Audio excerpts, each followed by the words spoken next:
Hey guys, tonight we slip into the softly glowing chaos of a 1920s World's Fair, where the future smells like gasoline, sugar, and a little bit of wet metal. You're walking through the gates just after sunset, the sky cotton candy pink and deepening to lavender. Towering domes glimmer with electric lights that buzz faintly overhead, and the air is thick with 1,000 voices, music from scratchy gramophones, and the scent of something frying that absolutely should not be fried. You take a step forward into the swarm of people, dapper men in straw boaters, women fanning themselves with programs printed in Art Deco fonts, kids sticky with melted treats and mischief. You barely make it 5 feet before someone tries to sell you a tonic. Another hands you a pamphlet promising immortality via canned pineapple. And over the loudspeaker? Step right up, the future is edible, and you're going to taste it tonight. This is not a normal stroll. This is a feast of the absurd. And, heads up, your stomach probably won't survive this. So, before you get comfortable, take a moment to like the video and subscribe, but only if you genuinely enjoy what I do here. And hey, drop your location and local time in the comments. I love knowing where, and when, you're listening from. Now, dim the lights, maybe turn on a fan for that soft background hum, and let's ease into tonight's journey together. You pass under a massive archway that says, "A Century of Progress," in towering chrome letters. Beneath it, food carts and neon-lit booths beckoning like a strange dream you had after eating gas station sushi. You hear a vendor shouting, "Try the pineapple that lasts till 1950. And, for some reason, you go over. The cart is stacked with glistening jars, pineapple chunks, peaches, cherries, suspended in what looks like syrup but has the consistency of motor oil. You're offered a free toothpick sample. You take it, cautiously poke into a pickled pineapple, and let it rest on your tongue. It's sweet, but faintly metallic, like if a fruit had grown up near a power plant. The vendor explains how this is the food of the future, non-perishable, shelf-stable, and made to survive war, depression, and children. A small child next to you eats one and immediately sneezes. His mom pats his head and hands him another. Historically, this was the era when the American food industry was undergoing a radical shift. Mass production, industrialized agriculture, and the aggressive marketing of processed foods as cleaner, safer, and smarter. Historians still argue whether this was truly progress or the moment flavor died a slow, suffocating death in a tin can. You wander onward, past a bright red, preserve parade, float with dancers dressed as strawberries and cucumbers. One falls off the float. No one notices. Ahead, there's a demonstration kitchen set up by a company pushing their latest miracle product, gelatin. Not the wobbly, sugary kind. This is savory gelatin, beef jelly molded into the shape of a chicken. The demonstrator has a pointer and explains how a housewife with style and scientific knowledge can mold dinner into any form. You politely decline the sample.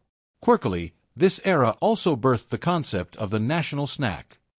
Fair organizers knew that snacks weren't just food, they were cultural identity, industrial demonstration, and marketing event all rolled into one. So, naturally, you soon find yourself chewing on a hard biscuit shaped like the Liberty Bell while listening to a patriotic barbershop quartet sing about peanuts.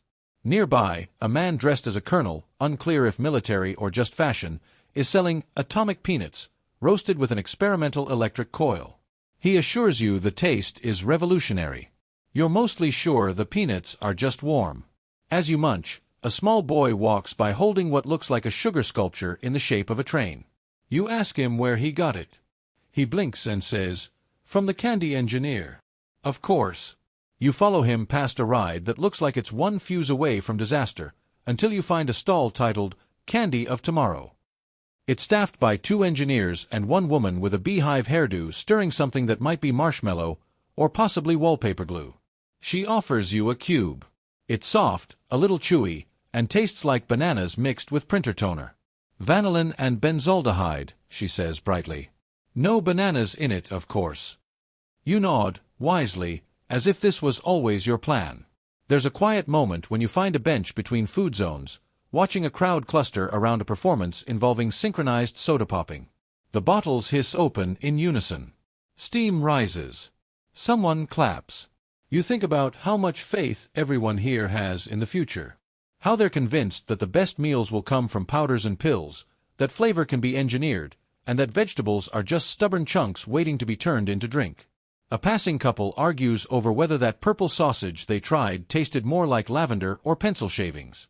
A baby nearby gurgles contentedly while gnawing on a wax apple. You lean back, slightly sugar-dazed, and try to remember the last time you ate something that wasn't invented to shock or preserve. The answer doesn't come. But you're not too worried. Because next, you're headed to the meatless wonder booth, where they say a ham sandwich can be made from soybeans and faith alone. You rise from the bench, half willingly, your legs a little heavy with syrup and curiosity. The path ahead smells of roasted soy, ozone, and ambition. You follow a cluster of people toward a sleek building labeled Meatless Miracles, the future of protein, in chrome script so shiny you can almost see your reflection, a little stickier and more skeptical than when you arrived.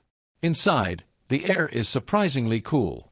Fans hum quietly above, and the walls are covered in posters of smiling families slicing into beige-colored roasts that look not entirely roast-like. A woman with a clipboard greets you with the energy of someone who's had 6 cups of instant coffee. "You're just in time," she says. The soybean demonstration is starting. You're ushered into a small seating area where a man in a lab coat and bow tie stands behind a table. On the table are various blobs, patties, and a mysterious log that could either be dinner or building insulation. "Friends," he begins, "we are witnessing the death of the cow." Gasps. Nervous titters. One person claps, then stops when no one joins in. The man explains how soybeans can be ground, flavored, and shaped into meat analogs, food that mimics meat, without the mess of actual livestock. Historians still argue whether these early experiments were genuine attempts at sustainability or just a budget-friendly way to make people forget how food was supposed to taste. He lifts a slice of hamless ham with tongs and waves it dramatically. No animals harmed. No barns needed. Just science. You get a sample. It's soft, salty, almost hamish, in the way tofu can be almost chicken if you really, really want it to be. The texture is confusing, like it can't decide whether to chew back. Mainstream food historians agree. The 1920s marked the moment when food left the farm and entered the factory. Urbanization, wartime rationing memories, and new technology made the fairground an ideal stage to pitch efficiency as flavor. Soy was a major star, cheap, plentiful, and shape-shifting. But as you take another hesitant bite of your soy dog, a whisper of a side-stage attraction calls your attention. A small handwritten sign, "Mystery Meats, Taste the Untasted." The booth is tucked behind the official displays, its lighting dimmer, and the guy running it wears a pork pie hat and the look of a man who's definitely not USDA certified. Here you find samples of nut meat, sea protein paste, and something called banana sausage. Each is served on a wooden toothpick stabbed into a cracker. You're intrigued. You're wary. You taste. Nut meat is surprisingly hearty. Sea protein paste tastes like an aquarium smells. And banana sausage? A roller coaster of emotions.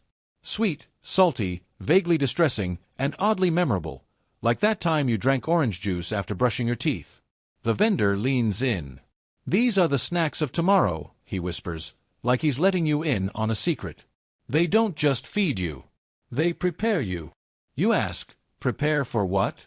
He just grins and taps his nose. You walk away quickly. Outside again, the night's deepened into velvet blue, and the fair is glowing like it's on fire from the inside. The food smells are thicker now, layers of sugar, grease, and artificial smoke. In the distance, a jazz band plays something lively, and someone drops a funnel cake onto the pavement, where it's instantly swarmed by birds who clearly did not read the meatless memo. You wander toward the agriculture pavilion, hoping for something green, natural, peaceful. Instead, you're greeted by a massive sculpture of a corn cob made entirely of popcorn. It's impressive and loud. The sculpture occasionally hisses and pops, like it's threatening to explode. Inside, the exhibit is celebrating hybrid crops of the future. Giant tomatoes grown with radiation exposure.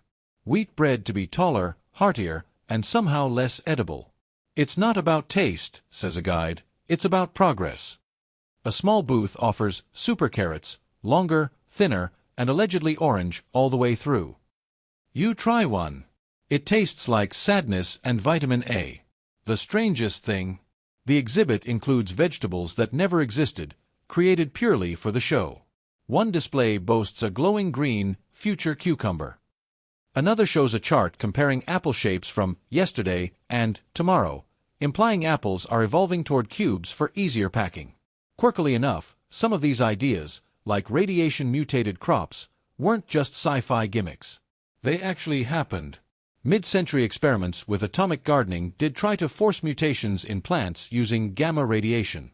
Some of our modern crops descend from those fairground dreams and nuclear nightmares. Historians still debate whether these experiments reflected scientific optimism or just a dangerous misunderstanding of how nature works. As you hold a glowing apple under the pavilion's light, you feel oddly comforted that it's plastic.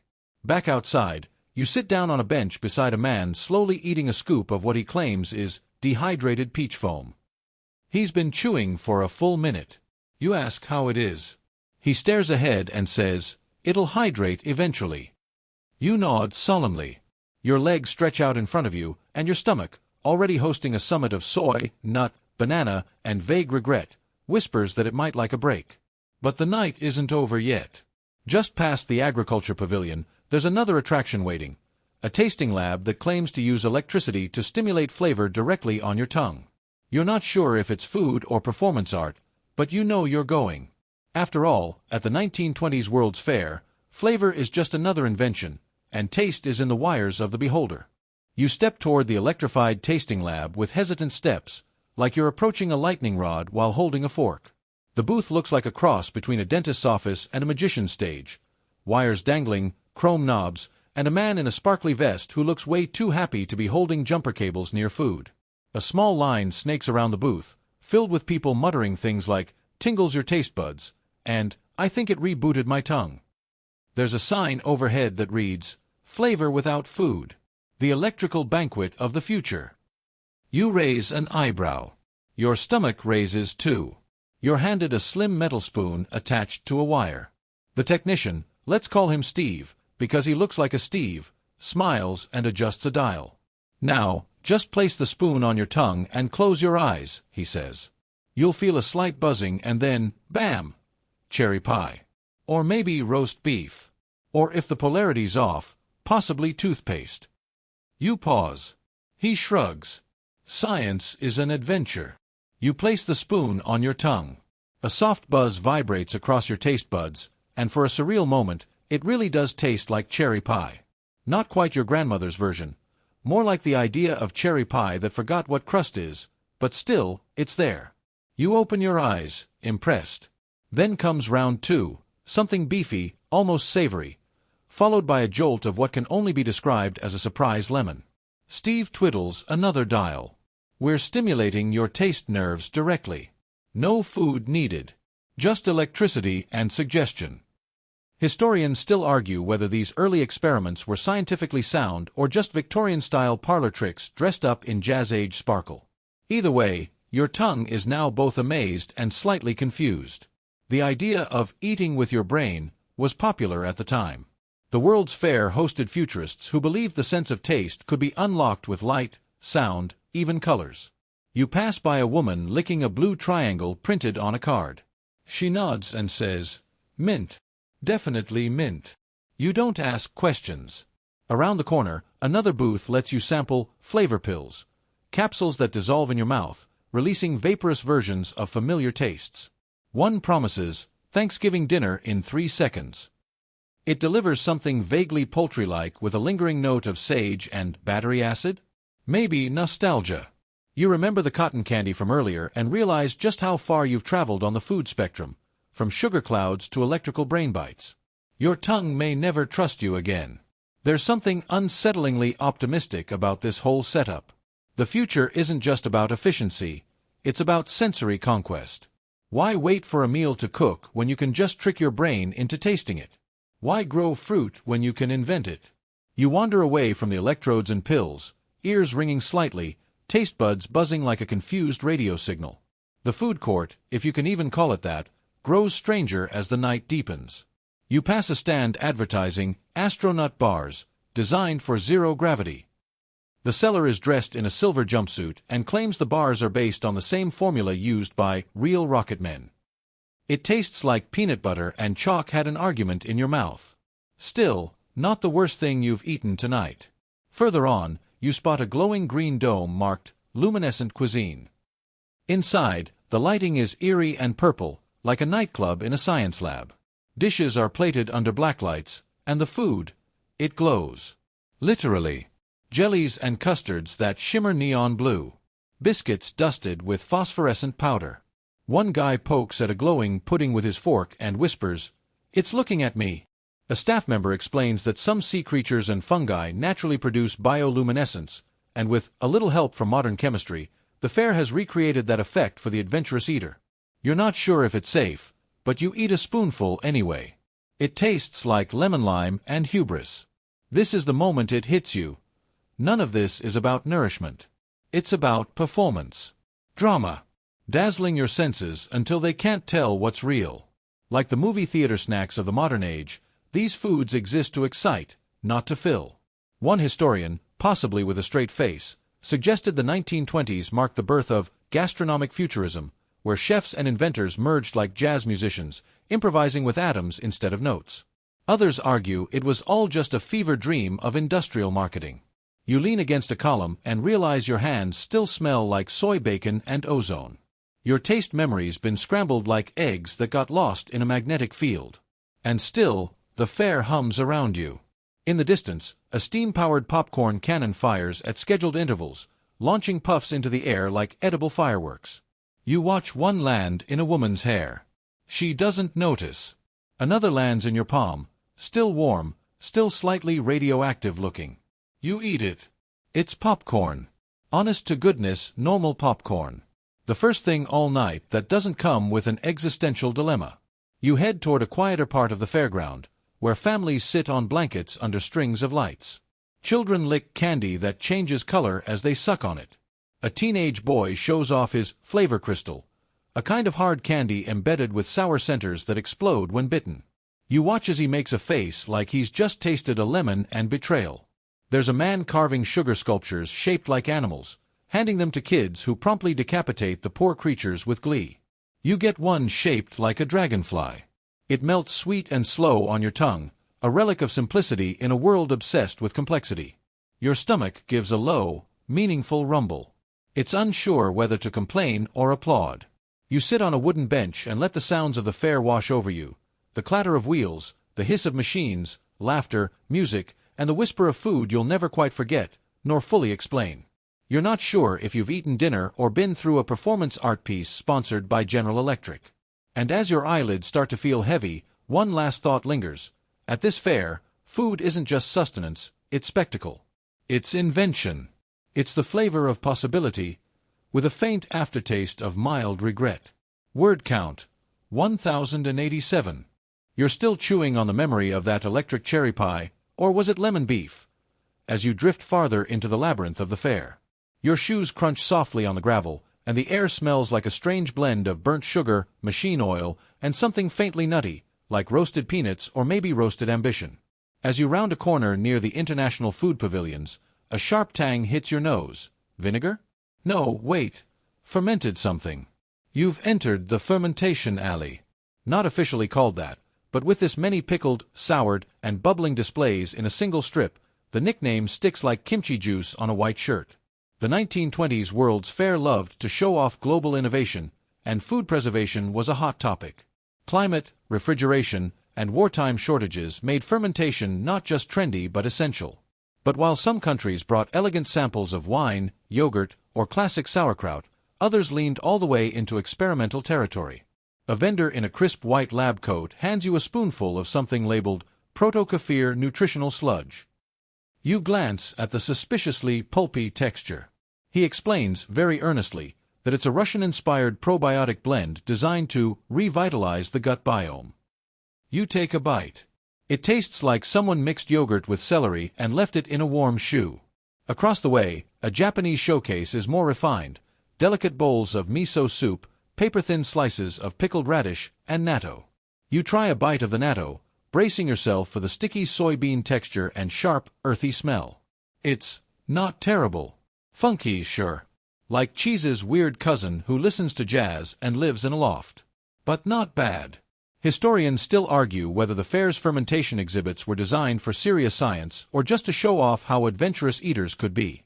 Either way, the crowd around you is divided. One man is raving about a fermented mango chili pudding. Another looks like he's seriously considering suing his taste buds. Just past the natto station, a German chemist in round glasses invites you to sample his lactic acid cola. He pours you a small glass. It fizzes, but instead of the caramel sweetness you expect, it hits you with a tangy, sour jolt. Like someone carbonated a vinegar popsicle. You blink. He nods proudly and says, "It wakes the soul, yes?" You nod weakly and hand the glass back. Further down the alley, a young girl stares at a translucent cube rotating slowly on a pedestal. It's labeled Mystery Gel, the ferment of tomorrow. No ingredients. No explanation. You lean in, half expecting it to blink. It doesn't. But it does wobble when you whisper near it. You wisely keep walking. Near the edge of the alley, you find a small, quiet booth with a hand-lettered sign, Traditional Icelandic Skier. A kindly older woman scoops a small dollop of thick, creamy yogurt into a wooden cup and hands it to you. No buzzing. No glowing. No bizarre aftertaste. Just cool, mild dairy with a whisper of vanilla. It feels like a hug after being shouted at by science for an hour. You savor the skier slowly as you sit beneath a paper lantern strung overhead. Its soft glow makes everyone look like they belong in a painting. Around you, conversations bubble about digestive enzymes, the miracle of pickling, and the future of food stored without ice. It's oddly comforting to realize how obsessed people have always been with what happens inside their guts.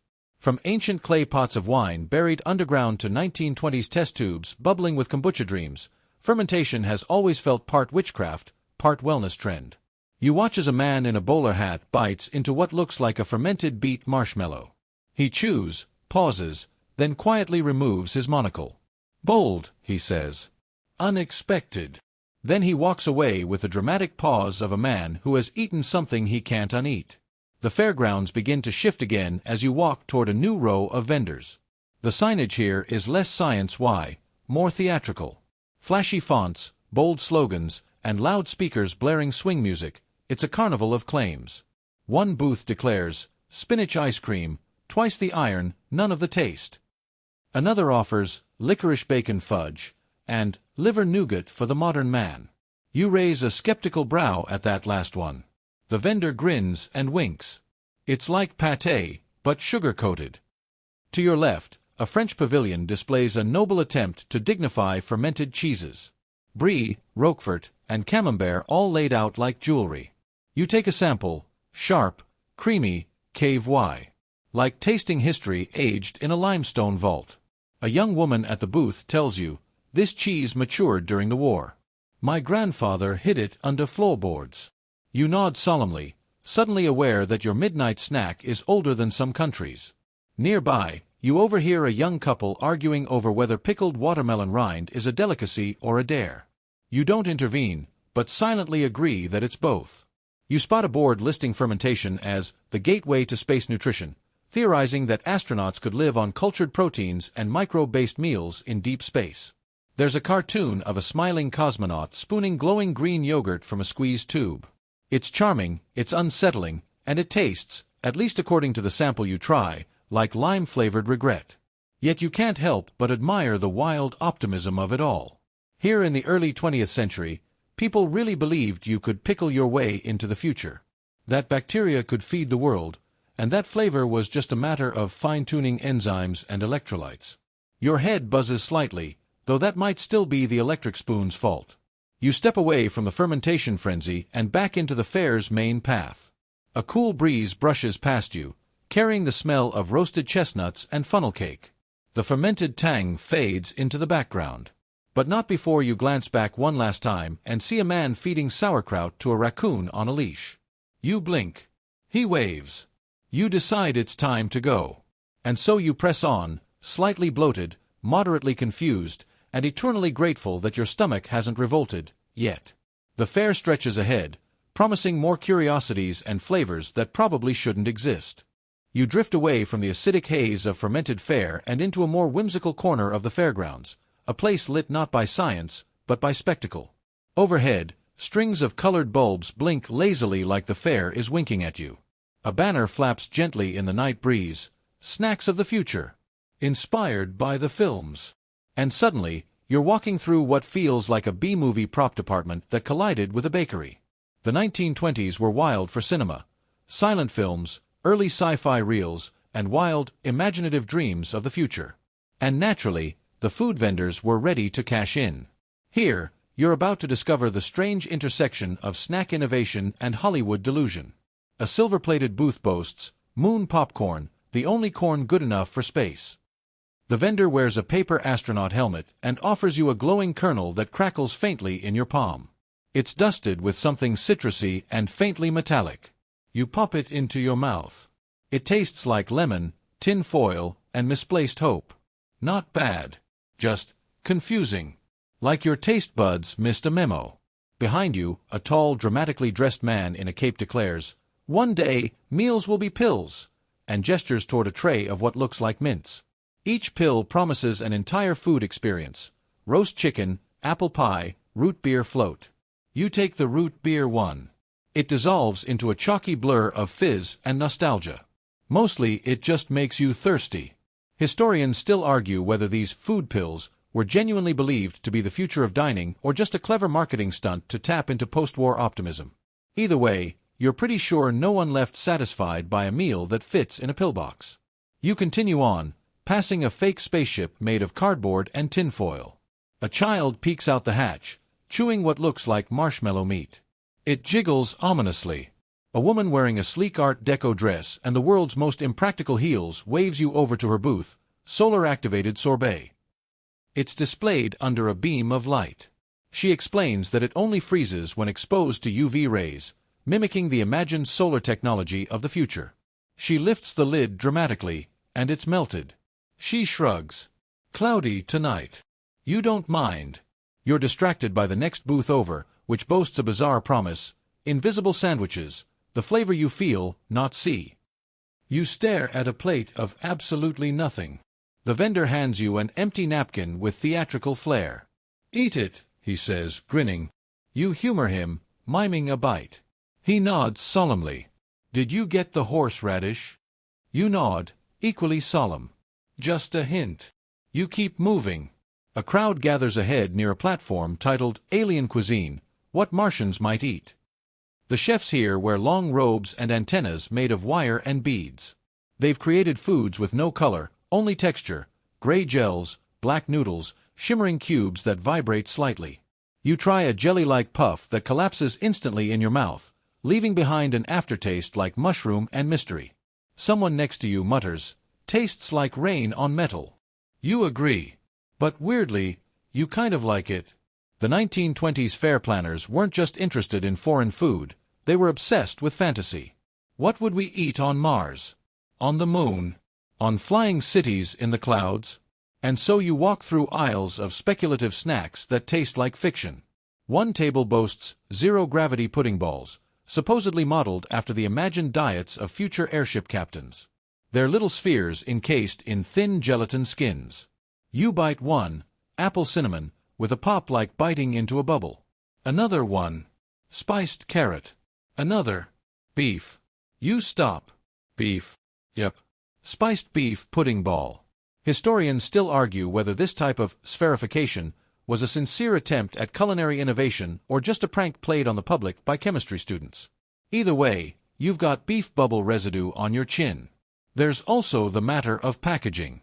One vendor excitedly demonstrates self-cooking tins, supposedly inspired by a sci-fi story where soldiers eat meals straight from cans that heat themselves using chemicals. You watch as he pulls a cord on the can, steam hissing from the side. He opens it with pride. Inside, overcooked beans and something pretending to be sausage. He beams. Just like the novels. You smile politely and pretend to chew. At this point, your senses are pleasantly overloaded. Not just from taste, but from color, sound, and the sheer absurdity of what people once thought we'd be eating by now. One young boy, freckles, suspenders, and a mop of ginger curls, is bouncing in line for a rocket pop, not the red, white, blue ones we know, but a literal miniature candy rocket on a string. You hear it sizzle before he launches it skyward. It flies 2 feet, then drops. The candy's melted. He eats it anyway, giggling. Just as you're about to turn a corner, you hear the clang of metal. A short man in a top hat wheels out what looks like a brass teapot covered in gauges. He announces loudly, "I present to you, steam-popped cheese wafers, inspired by Jules Verne." You watch as he pours a tiny amount of water into the contraption, seals it, and flips a switch. There's a whir, a pop, and then he proudly lifts the lid. Inside are tiny crispy discs that smell faintly of cheddar and copper. You try one. It's steamy and vaguely cheesy, but mostly it tastes like the inside of a penny. You thank him and step back. It's not all oddities and novelties, though. One booth in the corner offers simple bread of the future, and it's just that, warm, crusty, deeply satisfying. The young baker behind the stand shrugs. Sometimes the future just needs a good loaf of bread. You nod. And take 2. As you nibble on a slice, soft, with a hint of rye, you sit on a nearby bench shaped like a rocket ship wing. The lights around you flicker slightly. Music from a nearby phonograph warbles something tinny and triumphant. You feel oddly comforted. For all their weirdness, these people truly believed in progress. In food that could defy gravity, exist in pill form, or sparkle under UV lights. They believed the future would taste bold, bright, and very, very strange. And while some of it absolutely did not work, rest in peace, invisible sandwich, you can't help but admire the commitment. You rise again, full of bread and curiosity, and make your way toward the next section of the fair. You shuffle away from rocket-shaped benches and pill-shaped promises into a darker, quieter corner of the fair. The lights are dimmer here, the chatter softer, and everything smells faintly fishy. A large, salt-stained banner creaks above your head. Global Waters, a tasting voyage through the ocean's weirdest snacks. And suddenly, you're knee-deep in the 1920s obsession with exotic maritime curiosities, a time when importing strange things from the sea was a sign of culinary daring and sometimes sheer madness. You pass a table stacked high with tins bearing handwritten labels, Lighthouse Rations, Cape Cod, 1910. A friendly older woman in a sailor's cap encourages you to open one. Inside is a dense, sticky brick of what she calls fish paste biscuit.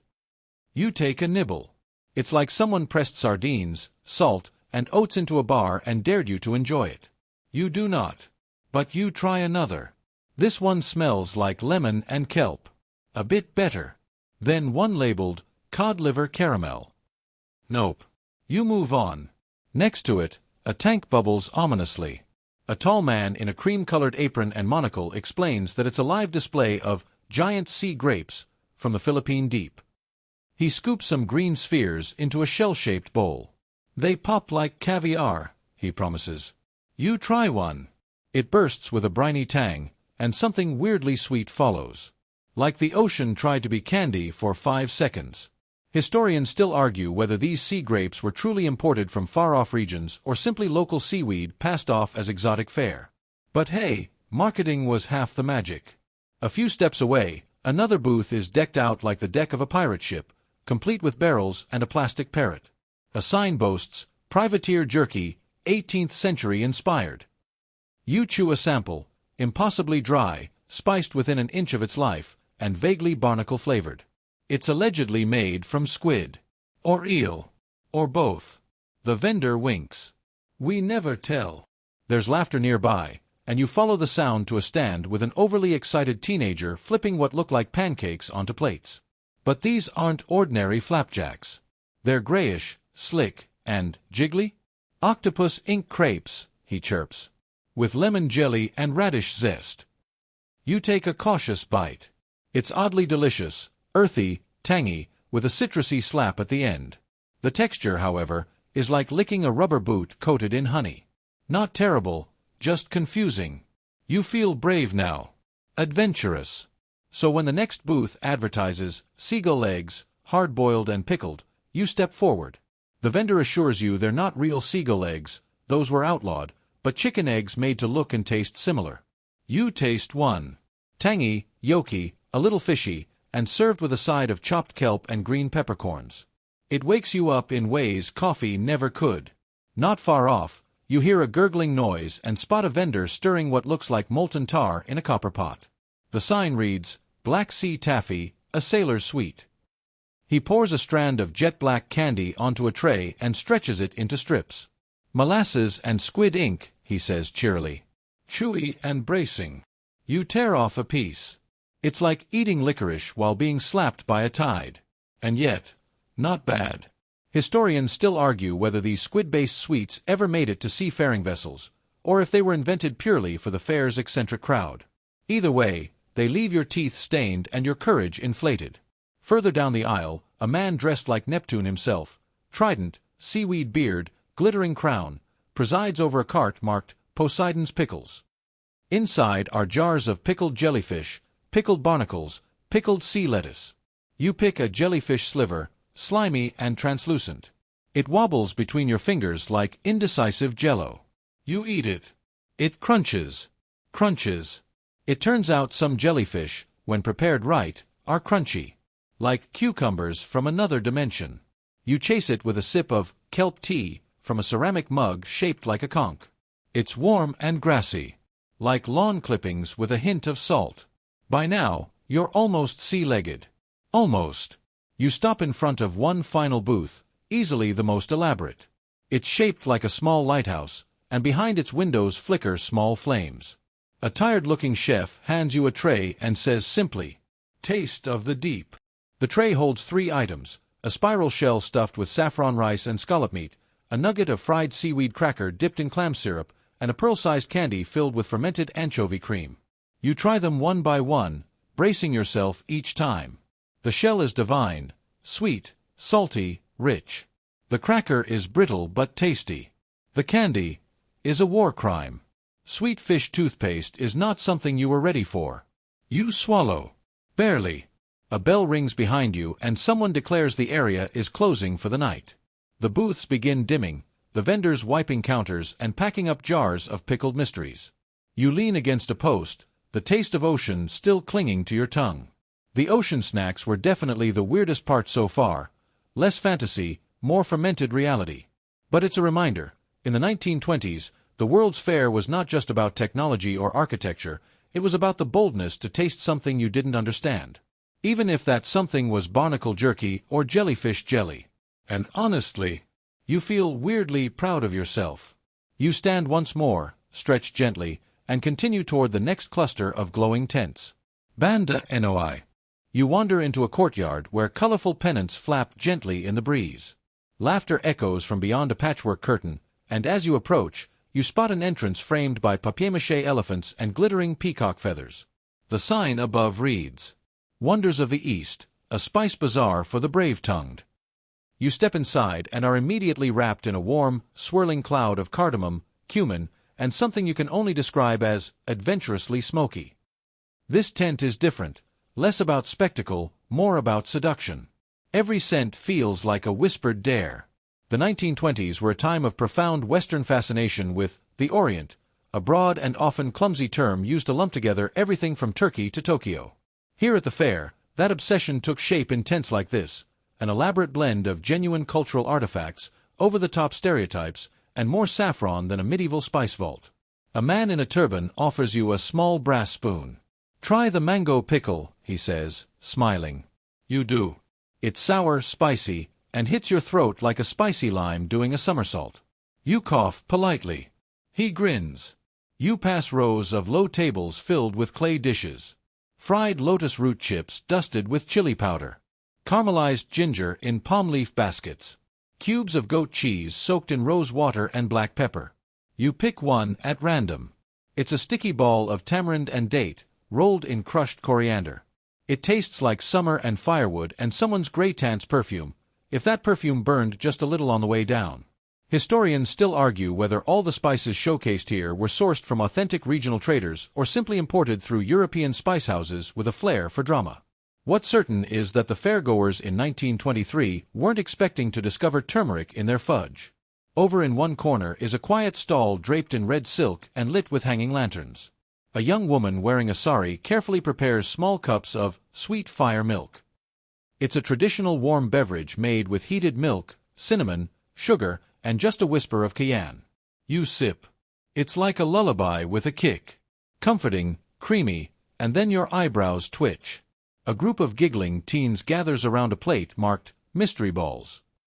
You wander over, intrigued. The vendor reveals their spiced lentil fritters soaked in chili oil and topped with candied mint. You try one. The texture is crunchy outside, mushy inside, and then there's a party in your mouth where nobody agrees on the music. But it works. Sort of.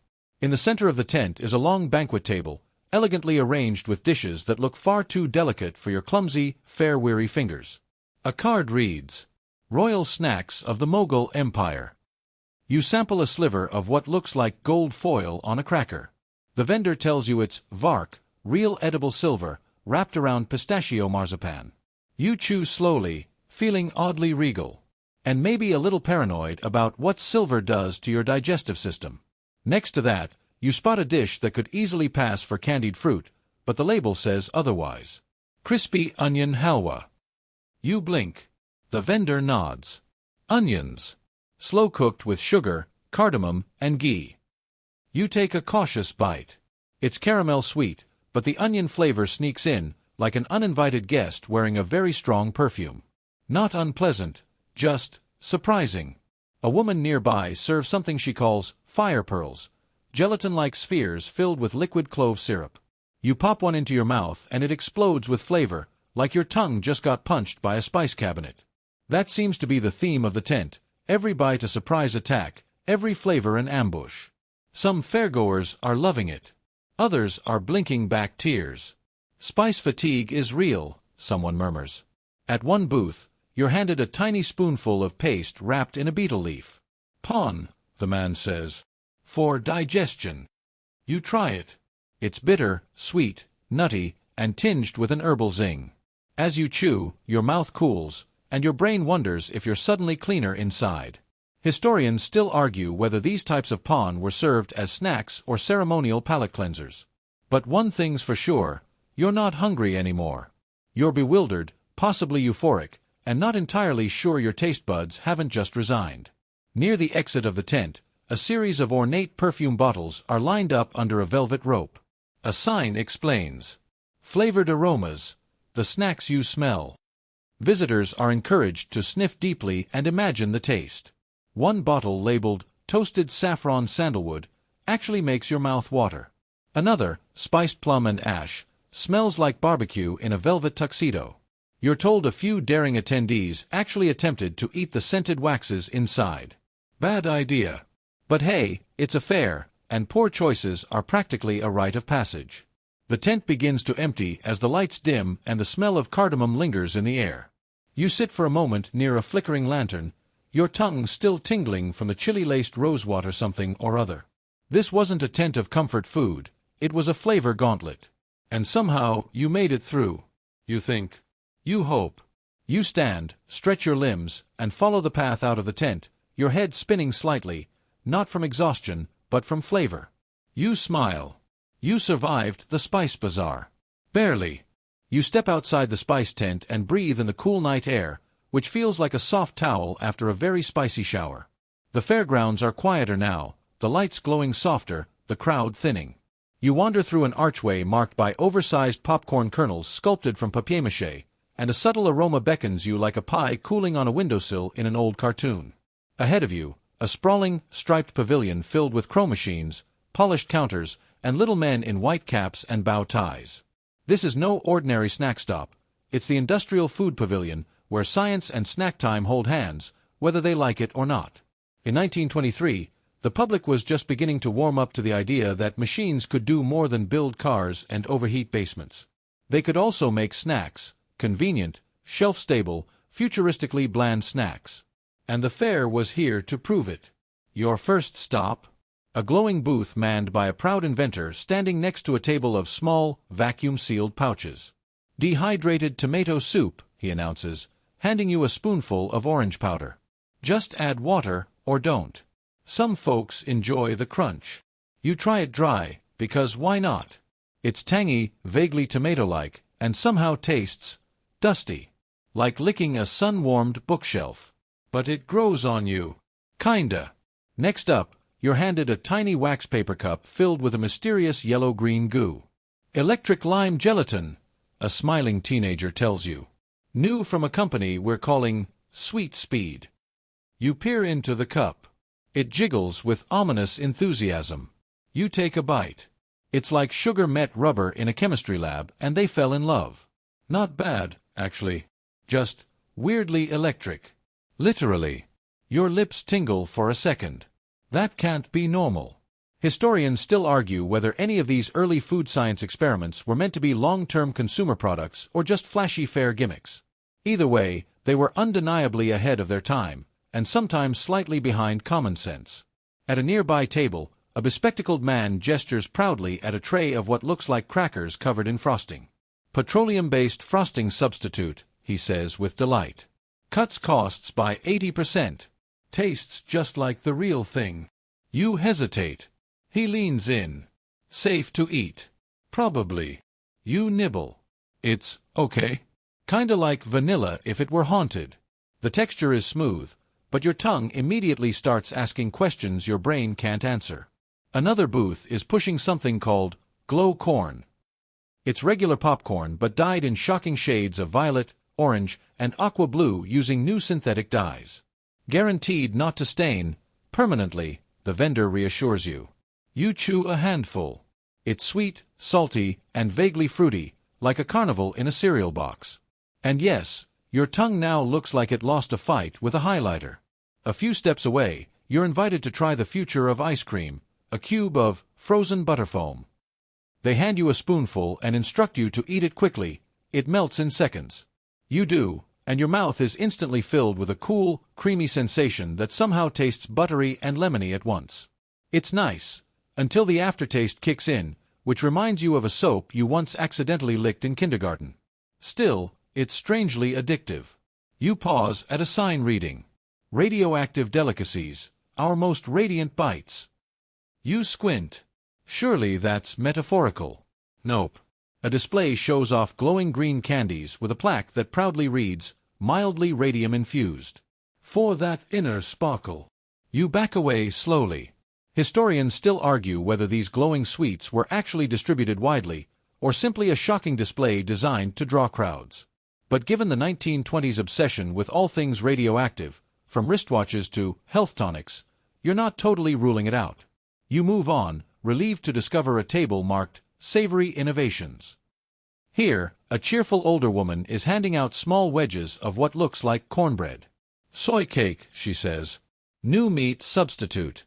High protein, low cost." You bite. It's not meat. It's not cake either. But it's strangely satisfying, nutty, dense, and with a slight umami kick. She pats your arm proudly. "We're gonna save the world with soybeans, dear." You nod, and honestly, she might be right. A tall man in suspenders gestures toward a machine making loud puffing sounds. "Rice guns," he says, grinning. "Shoot rice under pressure, pop it right into snack puffs." The machine hisses and whomp, out pops a puffed rice cake, landing neatly in a basket. You take a bite. It's bland, airy, and has the mouth-feel of a chewed envelope. But it's crunchy and strangely calming. One particularly crowded corner features a display on canned innovation. "Canned milk," one man exclaims. "Canned eggs. Canned toast." You double take. Toast. Yes, they've somehow managed to can toast. You open a sample tin. It's a slice of bread, crisped and slightly sad, preserved in a vacuum. You nibble. It tastes like defeat, but hey, it's futuristic. You find one final machine marked Flavor Atomizer.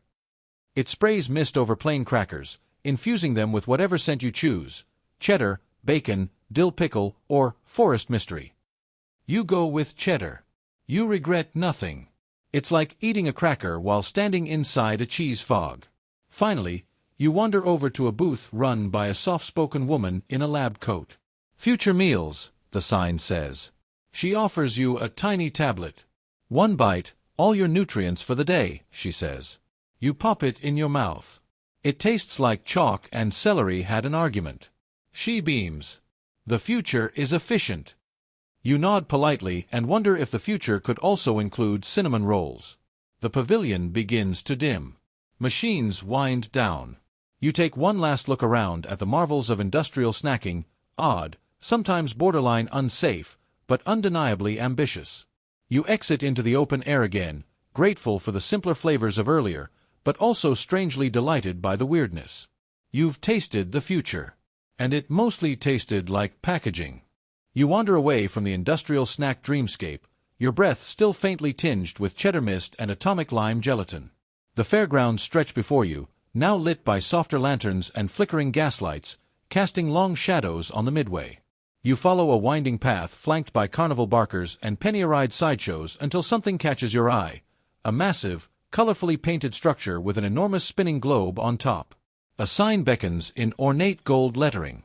World's Bizarre Eats Pavilion, try a bite of everywhere. You step inside, and it's like falling into a giant pantry organized by continent and chaos. Booths line the edges like stalls in a global village, each offering something unfamiliar, aromatic, and questionably edible. It's international cuisine filtered through 1920s curiosity, stereotypes, and a few very brave guesses. At the first booth, marked The Icelandic Delights, a quiet man with a thick beard offers you what looks like a pale cube of cheese. It's not cheese, he says. It's hakarl.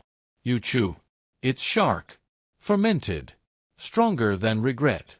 It tastes like fish that died twice and got back up for a rematch. You try not to make a face. He smiles approvingly. You didn't faint. Good.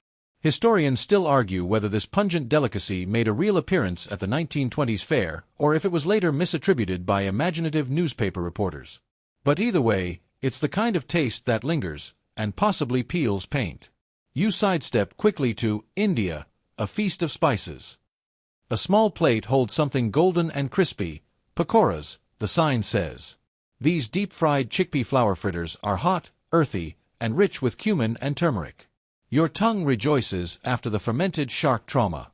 One man gestures toward a bubbling cauldron labeled curry, though you sense the recipe might have taken creative liberties. Still, the mix of cardamom and mystery meat warms you from within, like a hug from someone who means well but didn't wash their hands. At a nearby stall, China's Moon Snacks, a woman in silk robes carefully unwraps something that looks like a pastry and hands it to you. Mooncake, she says. Lotus seed paste. Salted egg in the middle. You bite. Sweet, rich, dense. Then, surprise, yolk. Your brain needs a moment to catch up. It's like a fortune cookie got philosophical and deeply personal. Next, the Egyptian tastes of the ancients booth draws you in with clay pots and hand-painted hieroglyphs.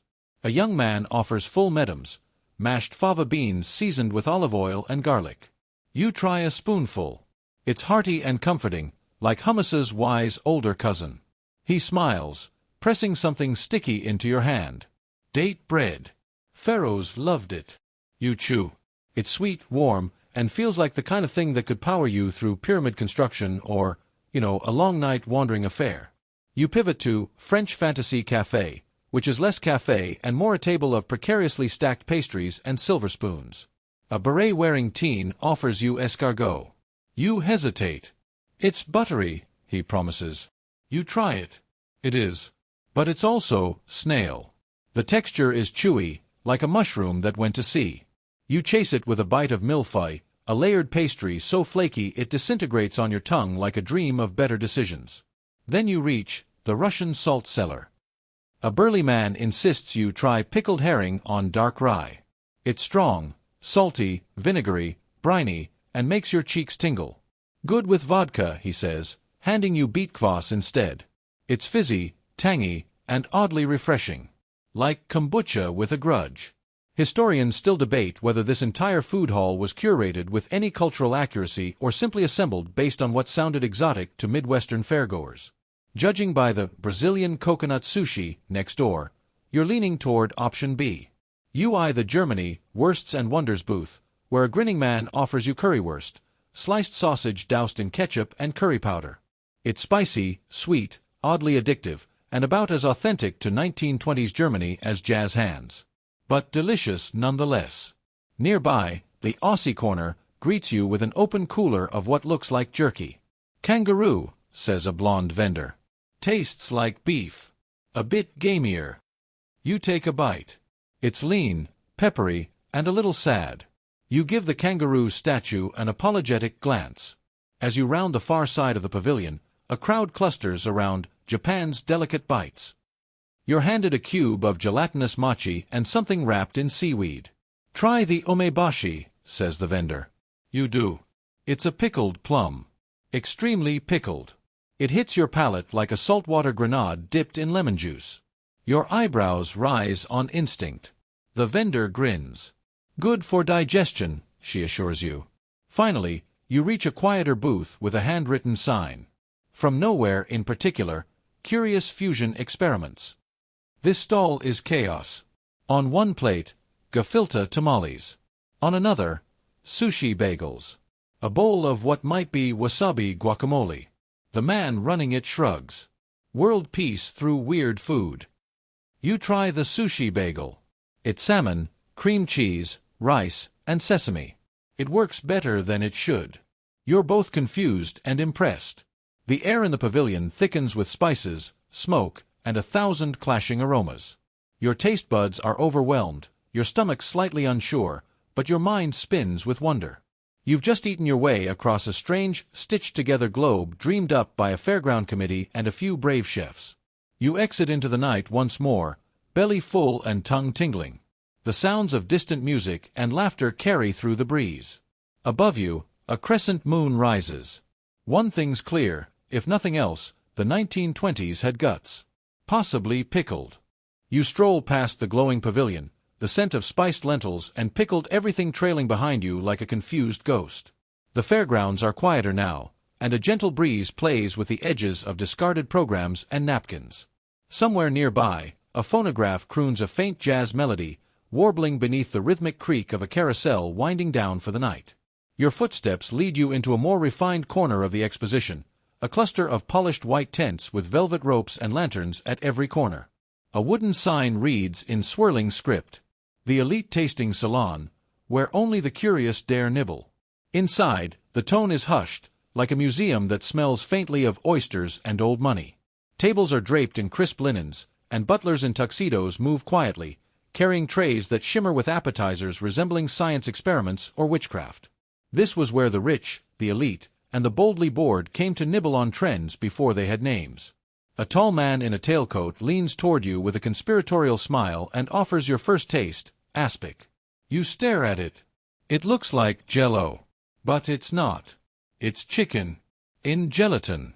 Meat jelly, he says. Very fashionable. You bite. The texture is baffling. Cold. Wobbly. Savory. Like someone misunderstood what dessert is and doubled down. Historians still argue whether aspic was genuinely popular or just a status flex food, like gold leaf espresso shots today. You blink, swallowing the gelatinous mystery, and are quickly handed a champagne flute of celery tonic. It's bright green and tastes like fizzy salad. Not unpleasant, just unexpected. You sip, and your body debates whether it's medicine, cocktail, or prank. At the next table, a woman in silk gloves delicately picks up a spoon of something creamy and pale pink. Try the lobster mousse, she suggests.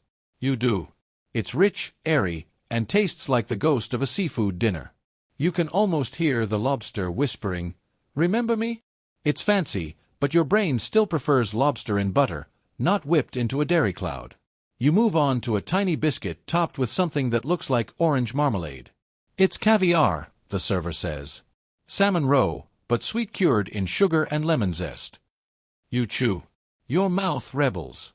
Your teeth say jam, your tongue says ocean. They fight briefly before settling on, why not both? It's a flavor journey with no map. In a corner, an older woman beckons you toward a smaller table with a bell jar covering something dark and glossy. It's preserved duck eggs, she says. Aged for weeks. A delicacy in China. You nod slowly, remembering the mooncake from earlier.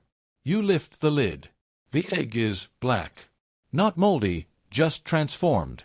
The yolk looks like obsidian. You take a bite. The flavor is bold, like very mature cheese and forest floor. You survive. Barely.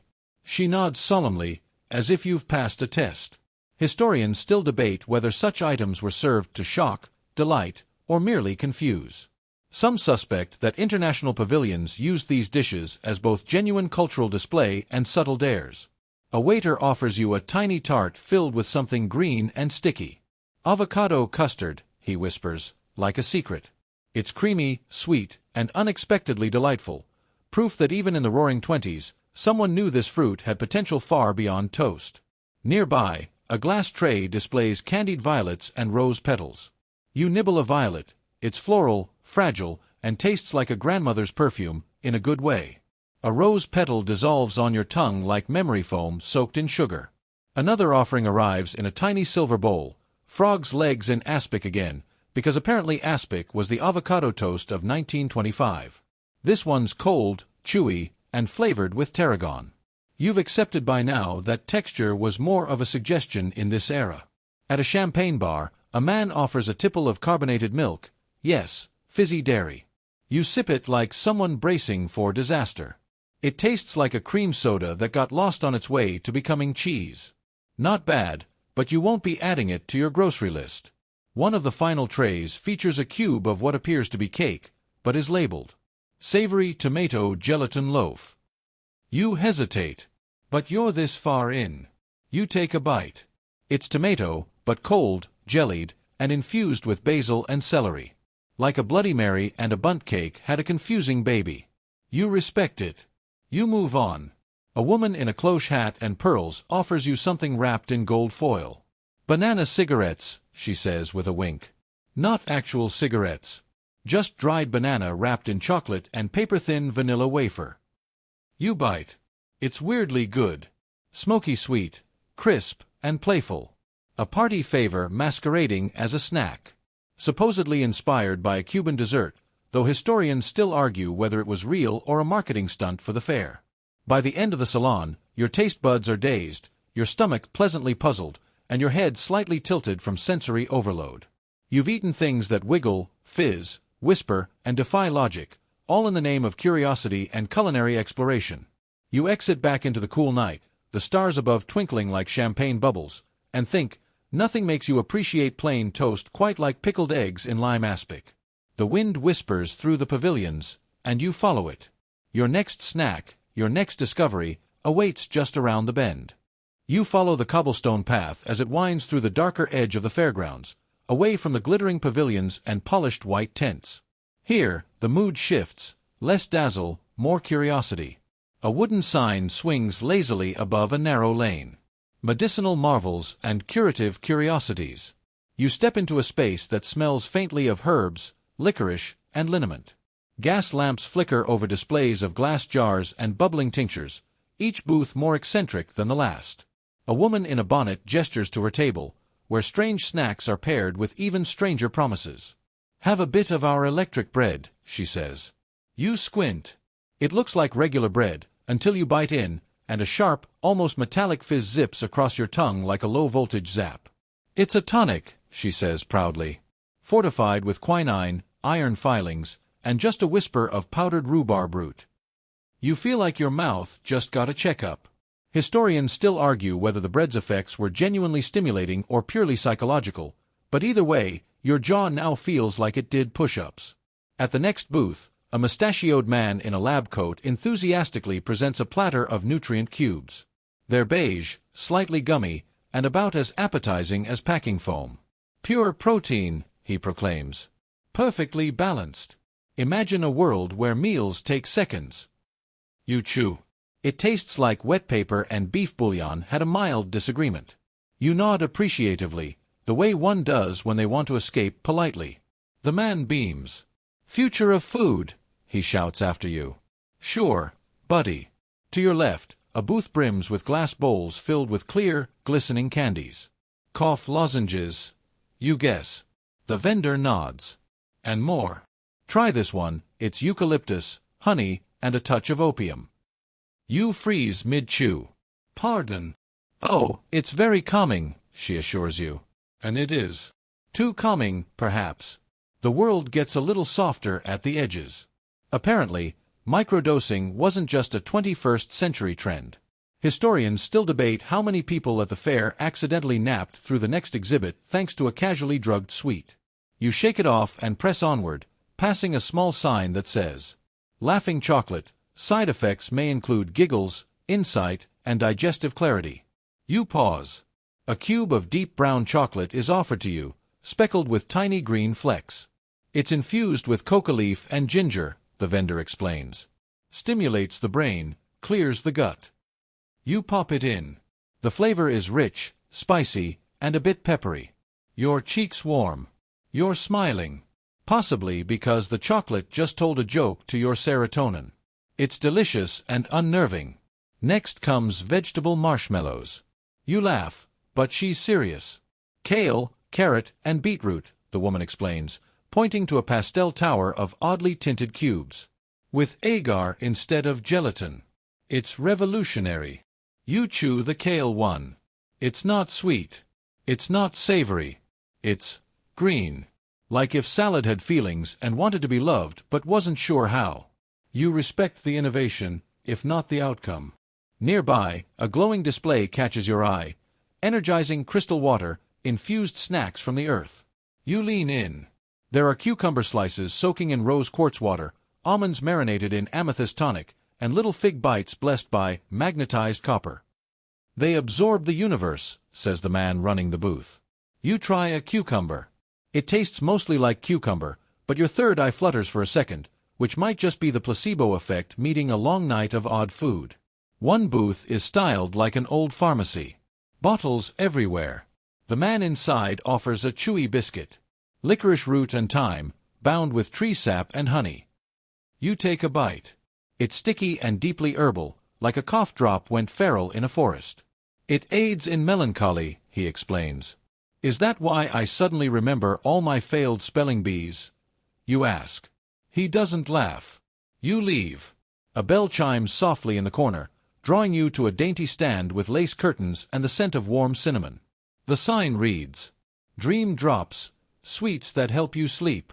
A small woman in a cape offers you a lozenge that tastes of lavender, chamomile, and valerian root. It's gently floral, slightly sweet, and deeply soothing. Your eyelids feel heavier, like someone just turned the volume down on the universe. Historians still debate whether these dream drops had real pharmacological value or were just sugared bedtime myths. Either way, you're tempted to ask for a bag to go. You pass a final, dimly lit table, where only a single silver platter rests. Upon it sits something pale and slick, like jelly, sleep fruit, the sign reads. It's durian, the man explains. We call it the sleep fruit because if you eat it, people will leave you alone long enough to nap. They'll be too busy running from the smell. You grin. Bold. You pick up the chunk and take a sniff. Whoa. Rotten onions doing yoga in a high school locker room. But you try it. The flavor is actually creamy, sweet, funky, deep, a little weird. Like garlic custard made by a banana who dreams of cheese. You nod, respect, and quietly agree with the man's assessment. It's definitely a crowd thinner. As you leave the medicinal marvels alley, you realize your body is now a curious blend of mildly electric, faintly euphoric, and suspiciously relaxed. You've just nibbled your way through what felt like an edible pharmacy from the future past. You stretch your arms under the starlight and follow the sound of drums in the distance. Something lively awaits, and probably something else to eat, if your stomach dares. The rhythmic thump of drums beckons you across the fairgrounds, past darkened pavilions and flickering lanterns. The closer you get, the more the beat shifts, syncopated, jazzy, full of the unpredictable joy that defined the 1920s. Then, bursting through a sea of shadows and tents, you arrive at a bright explosion of color, sound, and movement, the International Dance and Music Court. And what do you see first? A food stall. Of course. Because even here, amid the swirling dancers and improvised saxophone solos, someone's roasting skewers over an open flame. You follow your nose. The smell is sweet and savory with a hint of spice, like gingerbread flirting with teriyaki. The cook, wearing a loose floral shirt and a massive smile, waves you over. You're just in time, he says. Try this, pineapple marinated frog legs. You blink. That's specific. They jitter in your mouth, he grins. You take one. He's right. It's got bounce. The pineapple has tenderized the meat, but there's a zippy aftertaste, some kind of fermented fish sauce dancing in there like it's got secrets.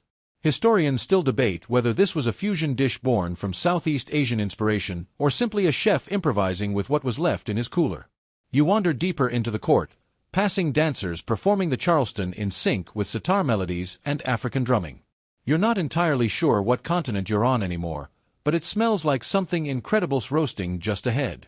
At another booth, a Middle Eastern vendor offers you something wrapped in grape leaves. Stuffed with pickled dates, mint, and blue cheese, she says. You pause. That's bold. You bite in. It's sweet and salty and pungent all at once, like your taste buds are trying to read 4 different novels. You like it. You're not sure why. A jazz trumpeter riffing beside the stall lets out a wild note. A woman spins nearby, her skirt catching the breeze, arms flung wide like she's trying to hug the whole decade. It's infectious, this chaotic beauty. The next table has a handwritten sign, American Experimentals. You're intrigued. The chef, a teenager in a paper hat, presents a tray of glistening bites. Deep-fried pickled peach slices, smothered in cheddar sauce. You pick one up. It's slippery, crunchy, and smells faintly like rebellion. It crunches like a dream. The sweetness of the peach and the sour of the pickle slam into the melted cheese like rival siblings in a 3-legged race. It's a mess. But it works. Mostly. Your brain is asking your mouth what it's doing, and your mouth is saying, "Shut up, I'm vibing." Next up, something on a stick. Always promising. The label says, "Corn dogs of the future." The vendor's pitch. Not corn, not dog. You stare at him. It's soy meal batter around a barbecued oyster mushroom and a green bean. Gluten-free, obviously. You take a bite. It's earthy, smoky, and bizarrely meaty. There's also a tang of vinegar in the batter that keeps things lively. Historians still argue whether this was the actual ancestor of today's plant-based meat revolution or just a weird snack born of rationing and hope. Either way, it tastes like ambition. Then you see something that makes you stop. A spinning, glowing display labeled Gelatin Fantasias. The molds are elaborate, fish shapes, pyramids, an exact replica of the Eiffel Tower, each made entirely of translucent jello. Suspended within them? Everything from olives and anchovies to tiny pickled radishes and maraschino cherries. This one has spam and lemon zest, says the woman behind the counter. She's too calm. You pick a cube. It jiggles with existential dread. You chew. It's firm. Then salty. Then citrusy. Then regret.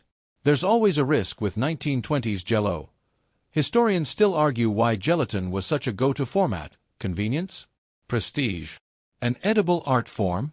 Or was everyone just trying to hide leftovers in plain sight? You cleanse your palate with a nearby treat, tiny paper cones filled with rose-flavored popcorn. It's crunchy, lightly floral, and mercifully normal. Just beyond, you find a South American spice bar, chiles of every kind sizzling on open griddles. A snack catches your eye, toasted corn coated in a sauce of tamarind, lime, and fire-roasted peppers.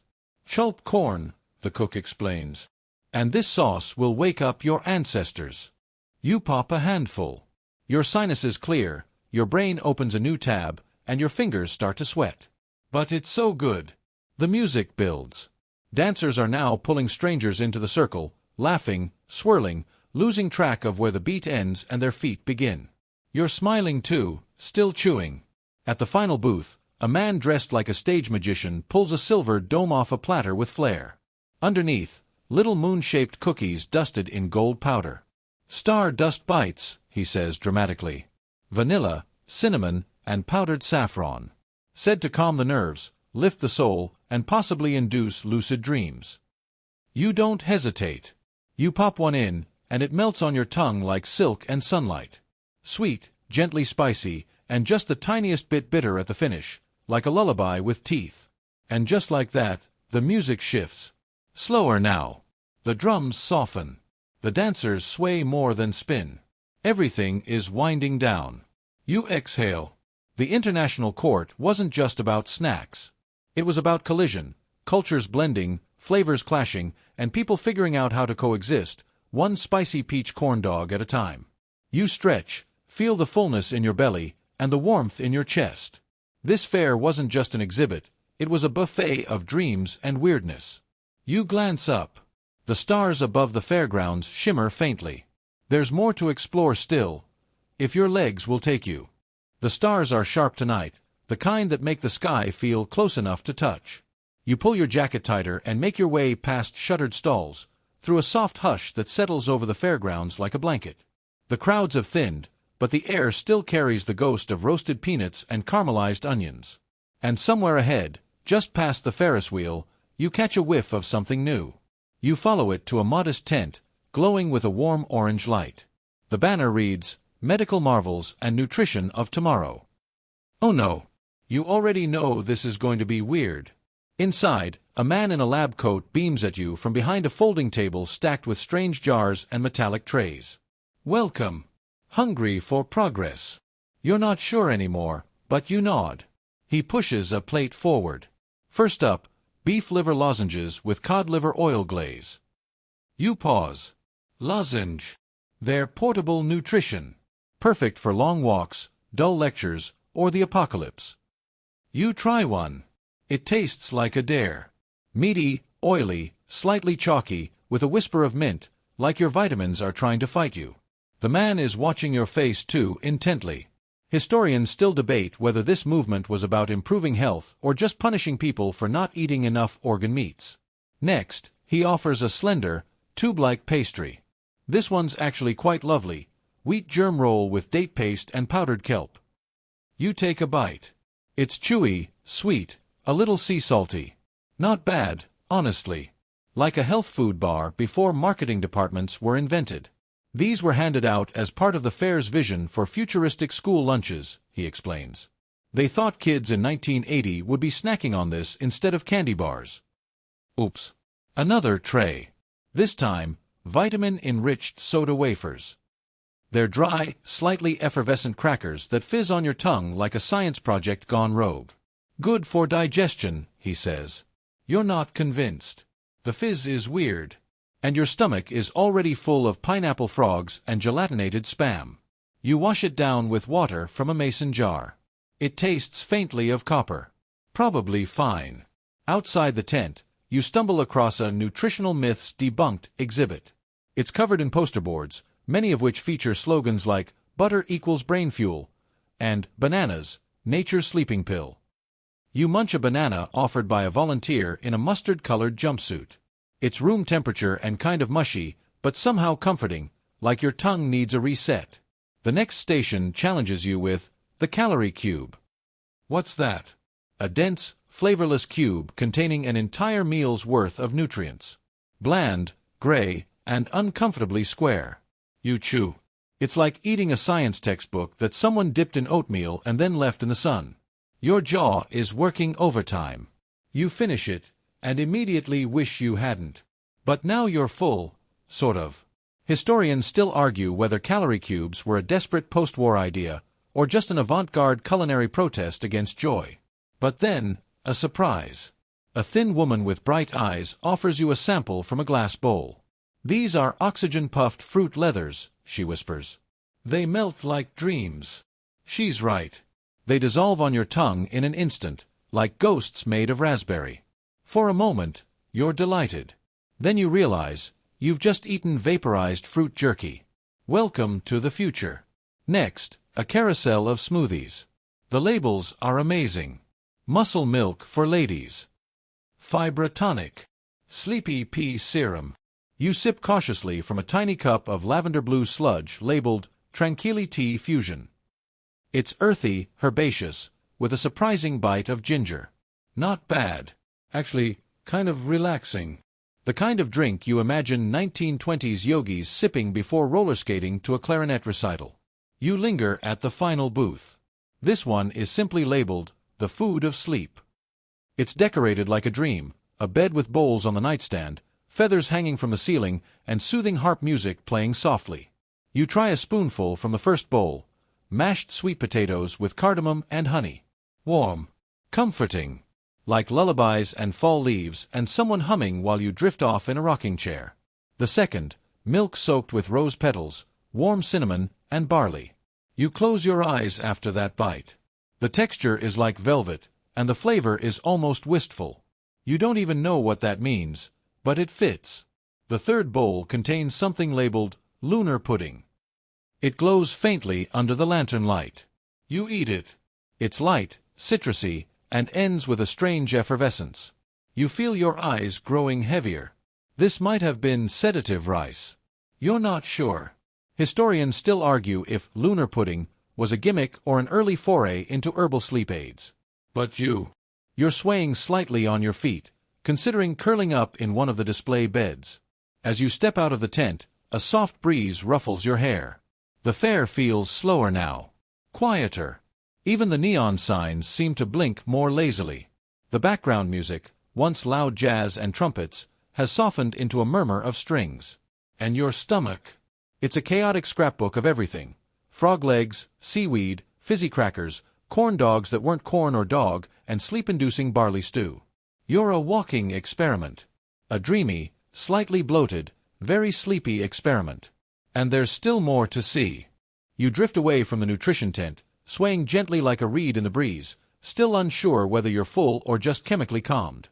The midway is bathed in gold now. Fewer people, quieter music, the occasional laughter echoing like a memory.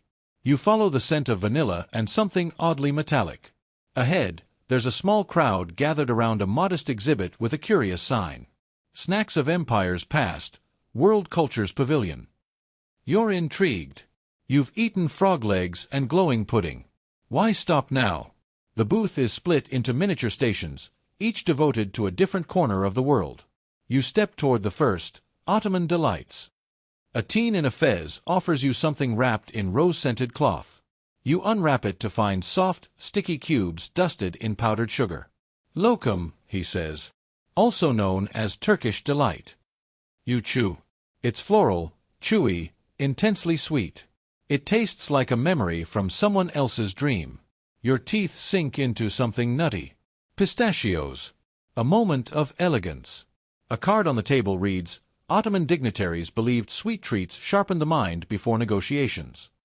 Historians still debate whether these treats were tools of diplomacy or just a really solid bribe.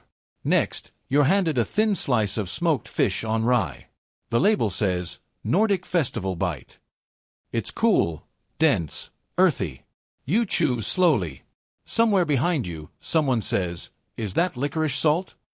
You're not sure if they're horrified or delighted. Moving on, Andean Trail Munch. A small child solemnly offers you something brown and crunchy. Roasted corn and dried llama meat, she says like a bedtime story. You nibble cautiously. It's salty and smoky. Your jaw works harder than usual. Not bad.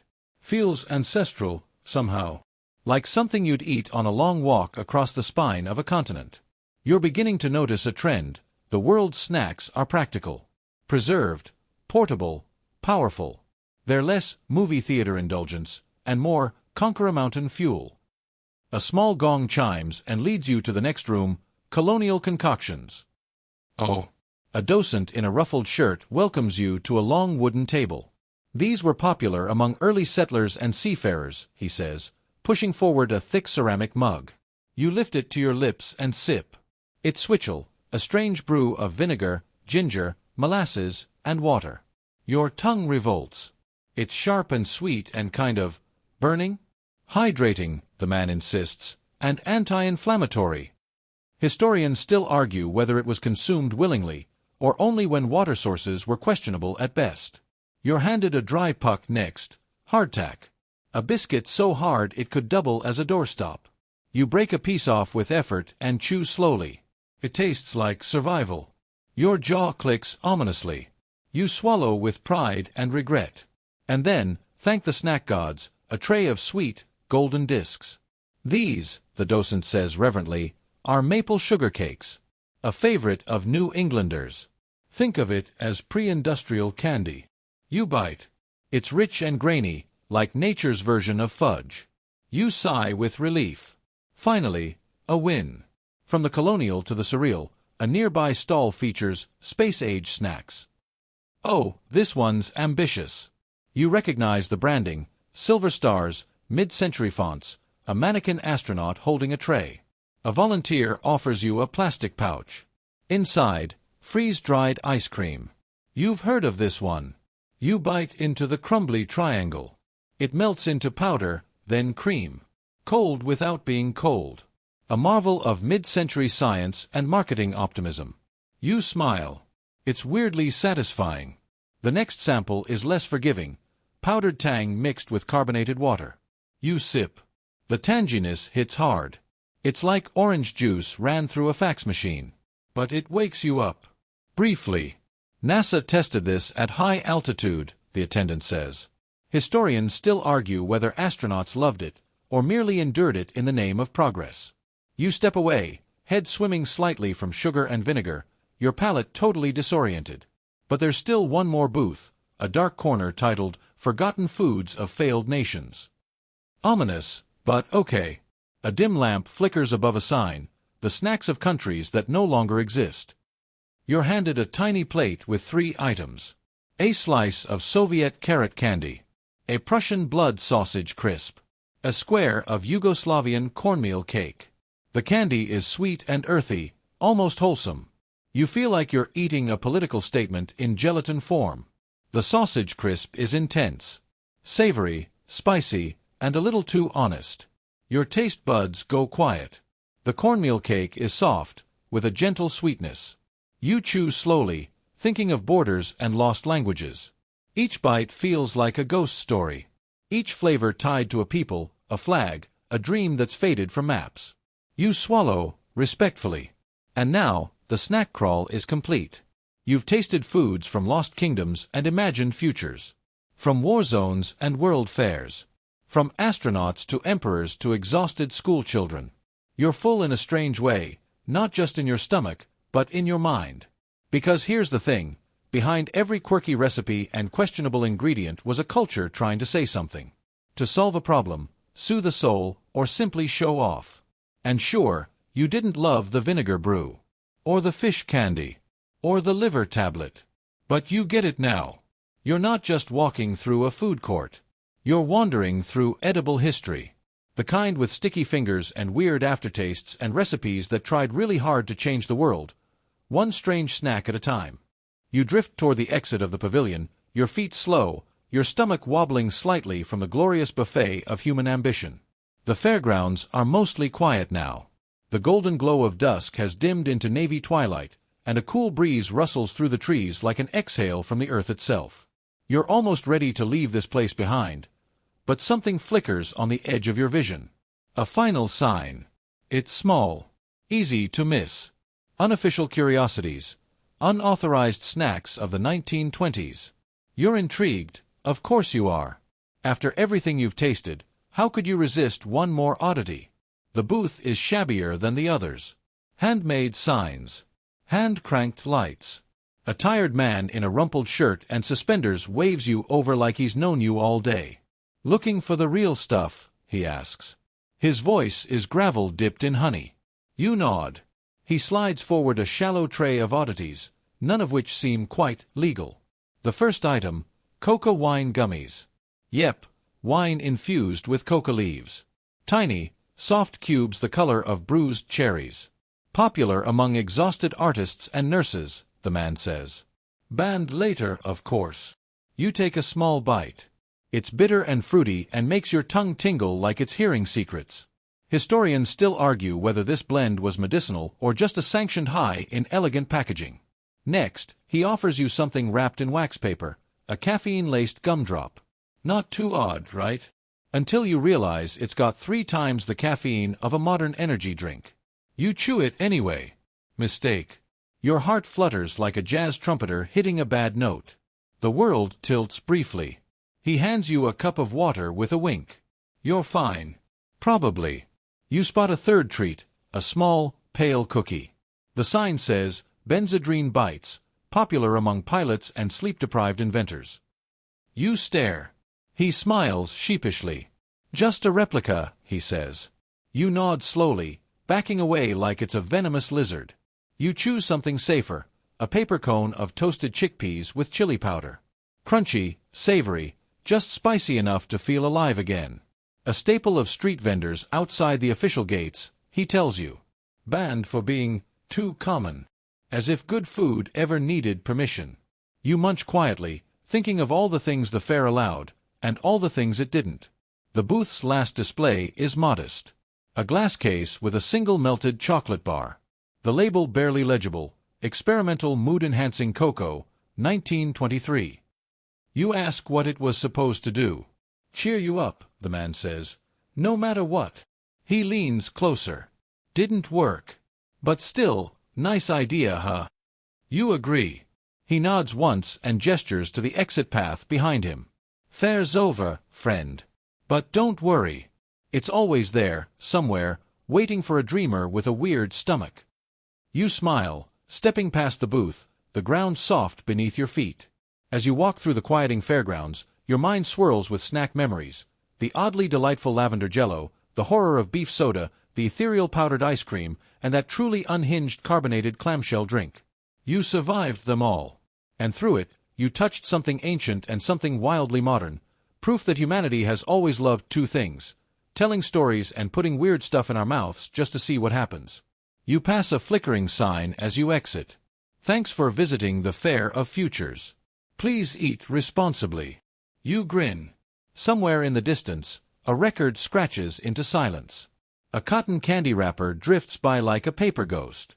The world outside the fair begins to creep back into view. Cars, bills, appointments, responsibilities. But for now, you're still full of history. Full of flavors that no longer exist. Full of 1,000 strange little ideas humans once thought might solve everything. And that, strangely enough, is comforting. So, if you ever find yourself in a quiet kitchen at 2 a.m., staring into the fridge and wondering what to eat, remember that once, a man in a straw boater tried to sell seaweed chips that glowed in the dark. And someone probably bought them. Because hope, like hunger, never really goes away. You reach the gate, sigh, and turn around one last time. The fair is dark now. Silent. But it's not gone. It never really is. And now, my friend, you've made it through the strangest dinner party in history. You've wandered through the forgotten corners of the 1920s World's Fair, tasted its ambitions, and nibbled on its missteps. Your eyes are heavy now, not just from exhaustion but from the sheer sensory overload of edible dreams and powdered delusions. Let your breath slow. You're far away from noisy crowds and neon booths now. You're lying back, soft and still, your mind dimming like a lantern at twilight. Picture the midway behind your closed eyelids, quiet, calm, tucked under the stars. The aroma of roasted nuts and sugar still lingers faintly in the cool air. The clink of distant dishes fades into the hush of memory. You did well tonight. You listened, you imagined, you tasted things you'll never find on a menu. And most importantly, you stayed curious. That's all history ever really asks of us. Now, feel the last traces of that peculiar fair slip into the fog of your dreams. No need to hold on to the clove pudding or the astronaut cheese. Let them drift. With every breath, your thoughts grow softer. With every exhale, the world around you grows quieter. You're safe here. The fair is closed. The lights are out. And everything you've tasted was enough. Sleep well, dreamer.